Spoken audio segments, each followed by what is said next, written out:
मेरी बेशरम साली जी आई हमारे घर। रात को करती थी गंदी हरकतें। संकेत ऑफिस जाने के लिए तैयार हो रहा था। वो आईने के सामने खड़ा होकर बालों में कंघी कर रहा था। उसकी पत्नी दीक्षा किचन में गरम पराठे बना रही थी। तभी दीक्षा का मोबाइल फ़ोन जो उसके बिस्तर पर रखा हुआ था वो बज उठा। संकेत ने फ़ोन देखा तो उस पर डिम्पल कॉलिंग लिखा आ रहा था। उसने गंदा सा मुंह बनाया। तभी दीक्षा की आवाज़ किचन से आई। दीक्षा बोली, संकेत मेरा फ़ोन बज रहा है। अरे देखो तो किसका है। संकेत बोला, डिम्पल का है।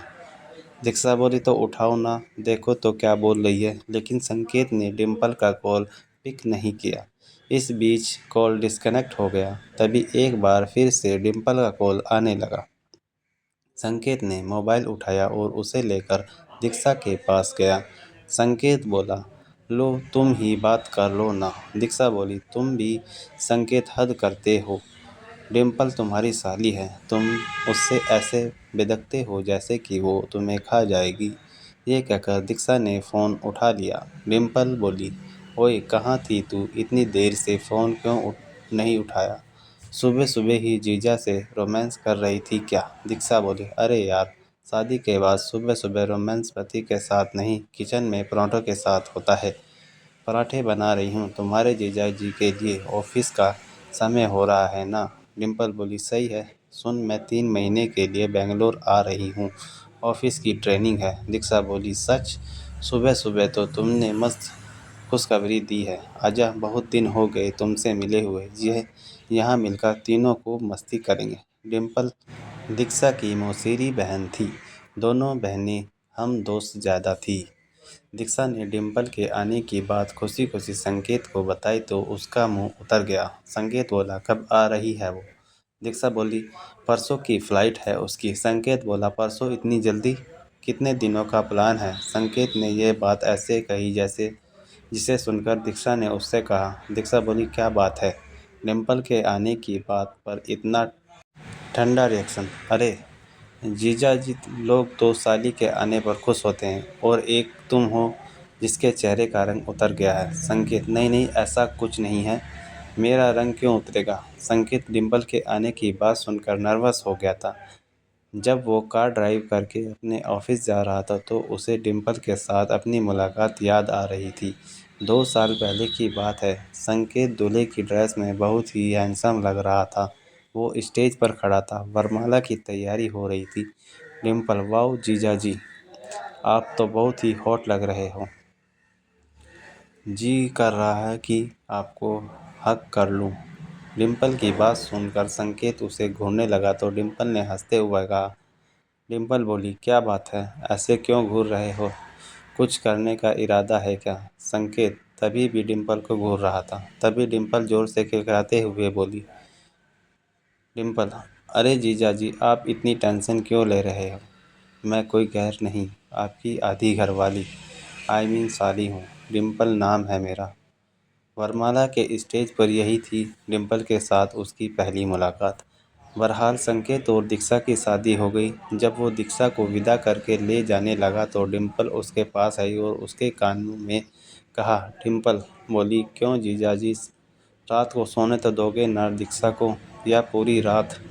डिम्पल की बात सुनकर संकेत शर्मा गया।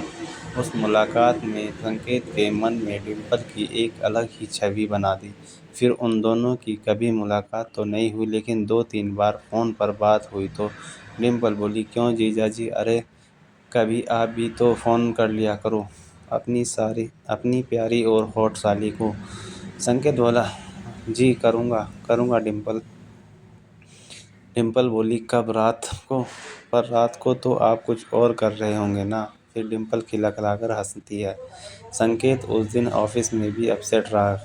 खैर डिम्पल के आने का दिन आ गया। संकेत बोला, तुम भी चलते ना एयरपोर्ट डिम्पल को लेने के लिए। दीक्षा बोली, अरे संकेत, दिख नहीं रहा कि कितना काम पड़ा है घर पर? अगर तुम्हारे साथ आऊँगी तो काम का बहुत देर हो जाएगी। तुम चले जाओ ना, मैं तब तक लंच तैयार करके रखूँगी। उदास मन से संकेत एयरपोर्ट गया। जब वो एयरपोर्ट पहुंचा तो डिम्पल की फ़्लाइट लैंड कर चुकी थी। वो एयरपोर्ट के बाहर काले रंग की मिनी स्कर्ट में खड़ी थी। जैसे ही संकेत वहाँ पहुँचा, उसने दौड़कर उसे गले लगा लिया। संकेत का दिल जोरों से धड़कने लगा। डिम्पल बोली, क्या जीजाजी, बहुत तड़पते हो आप? कहाँ रह गए थे आप? 10 मिनट से आपकी खूबसूरत और हॉट साली आपका वेट कर रही है और आप हैं कि अब आ रहे हैं। संकेत बोला, वो ट्रैफिक में फंस गया था। डिम्पल बोली, अरे कभी हमारी निगाहों के घेरे में भी फंसिए ना, निकलने का मन ही नहीं करेगा। यह कहकर डिम्पल फिर से खिलखिलाकर हंस पड़ी और एक बार फिर से संकेत के गले लग गई। संकेत चुपचाप खड़ा डिम्पल को देखता रहा। डिम्पल बोली, क्यों जीजाजी, इसी तरह चिपके रहना है या घर भी चलना है? संकेत बोला कि आंखें शर्म से झुक गई। कुछ देर बाद डिम्पल और संकेत कार में बैठे घर की ओर जा रहे थे। थोड़ी देर बाद वो घर पहुंचे। घर पहुंचकर डिम्पल ने जैसे ही दीक्षा को देखा तो डिम्पल बोली, ओह माय डार्लिंग, कितनी खिल गई है तू। लगता है जीजाजी खूब प्यार करते हैं तुम्हें। दीक्षा बोली, तू भी कर ले शादी, तुझे भी तेरा पति खूब प्यार करेगा। डिम्पल, क्या दीक्षा, तुम भी प्यार करने के लिए शादी की क्या ज़रूरत, क्यों जीजाजी? ये कहकर डिम्पल ने संकेत की ओर देखकर आंख भी मारी। संकेत इधर उधर देखने लगा। डिम्पल को आए हुए 2 सप्ताह हो गए थे और इन 2 सप्ताह में उन्हें उसने कई बार संकेत को छेड़ा और कई बार तो उसके साथ ऐसी हरकतें की कि उसका मन हुआ वो दीक्षा को बता दे। 2 दिन पहले की बात है, दीक्षा घर पर नहीं थी। डिम्पल बाथरूम में नहा रही थी, तभी उसने ज़ोर ज़ोर से चिल्लाना शुरू किया, डिम्पल, जीजा जीजा जी, अरे जल्दी आइए ना, मुझे बचाइए। संकेत उस समय एक बहुत ही ज़रूरी फाइल पर काम कर रहा था, लेकिन उसने जैसे ही डिम्पल के चिल्लाने की आवाज़ सुनी, संकेत, यह तो डिम्पल की आवाज़ है, क्या हुआ उसे? वो भागा भागा बाथरूम की ओर गया। डिम्पल अब भी चिल्ला रही थी। डिम्पल बोली, जीजा जी बचाइए बचाइए। डिम्पल ने बाथरूम का दरवाज़ा खोला। उसके कपड़े पूरी तरह गीले थे। वो एक बार फिर से संकेत के गले लग गई। संकेत बोला, क्या हुआ, तुम चिल्ला क्यों रही हो? डिम्पल, जीजाजी अभी यहाँ पर ही, यहाँ एक छिपकली थी, वो मुझे घूर रही थी। संकेत, छिपकली? यहाँ छिपकली कैसे आ गई? डिम्पल बोली, वो मुझे पता नहीं, शायद मुझे नहाते देखने का उसका मन हो। ये कहकर वो एक बार फिर से हंस पड़ी। इस बार संकेत को उसकी इस हरकत पर बहुत गुस्सा आया। संकेत बोला, डिम्पल देखो, ये सब मुझे अच्छा नहीं लगता, प्लीज़ ये सब मत किया करो। अगर दीक्षा को पता लगा तो वो मेरे बारे में क्या सोचेगी? डिम्पल, वो दीक्षा को बोलेंगे कौन जीजाजी? डिम्पल ने ये कहकर एक बार फिर से अपनी एक आंख मारी। संकेत वहाँ से चला गया, लेकिन डिम्पल की इन सब हरकतों के कारण संकेत बहुत डरा डरा सा और टेंशन में रहने लगा। एक दिन जब दीक्षा ने उससे इसका कारण पूछा तो संकेत बोला, दीक्षा, डिम्पल डिम्पल का बिहेवियर मुझे सही नहीं लगता है। वो कुछ अजीब सा मजाक किया करती, मैं उसमें कंफर्टेबल फील नहीं करता। दीक्षा बोली, अरे संकेत, तुम भी ना, अरे वो साली है तुम्हारी, वो नहीं करेगी तुमसे मजाक तो फिर कौन करेगी? एक बात और, वो हमेशा से ऐसी ही है, उसकी बातों पर इस तरह टेंशन हो जाओगे तो फिर हो गया, बात आ गई होगी। संकेत भी दीक्षा की बातों को सुनकर चुप्पी लगा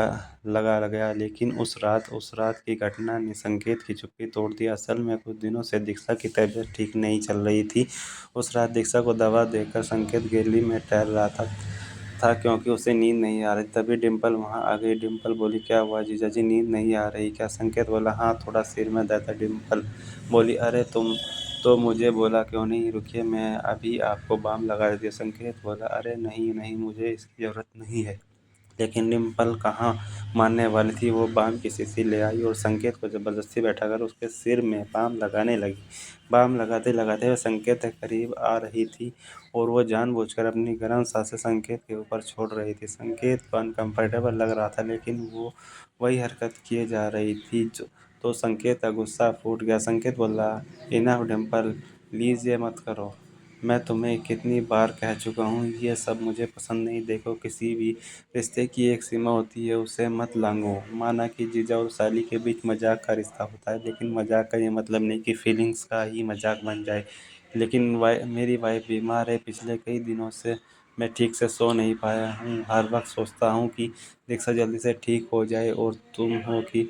संकेत ने इतनी ज़ोर से यह सब कहा कि दीक्षा बाहर आ गई। संकेत, अरे दीक्षा, तुम क्यों बाहर आ गए? दीक्षा बोली, आई एम सॉरी संकेत, तुम मुझे पहले भी बोला था, लेकिन मैंने ही सीरियसली नहीं लिया। डिम्पल, संकेत सही कह रहे हैं, मजाक के रिश्ते भी आड़ में कुछ भी करने की छूट नहीं दी जा सकती। आई एम सॉरी डिम्पल, लेकिन तुम अब अकेला छोड़ दो और खुशी से रहने दो। हालांकि डिम्पल को भी अब अपनी गलती का अफसोस हो गया था। उसने उन लोगों से माफ़ी मांगी और अगले ही दिन वहाँ से चली गई। Thanks for watching.